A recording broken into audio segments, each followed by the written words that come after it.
بسم اللہ الرحمن الرحیم۔ السلام علیکم۔ آج کی ویڈیو کے اندر ہم بات کریں گے کہ بیماری کی حالت کے اندر حضور پاک صلی اللہ علیہ وسلم کا کون سا عمل ہوتا تھا اور اس کے کیا فضائل ہیں۔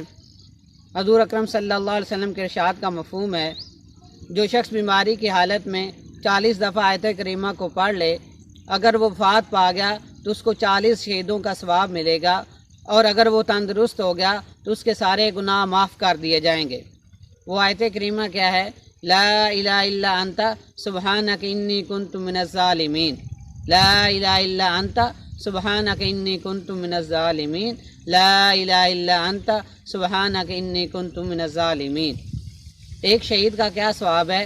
اس کا پہلا قطرہ خون کا زمین پر گرنے سے پہلے اللہ تبارک تعالیٰ اس کے سارے گناہوں کو معاف فرما دیتے ہیں۔ تو اللہ تبارک تعالیٰ سے دعا ہے کہ اللہ تبارک تعالیٰ ہمیں عمل کرنے کی توفیق عطا فرمائے، آمین۔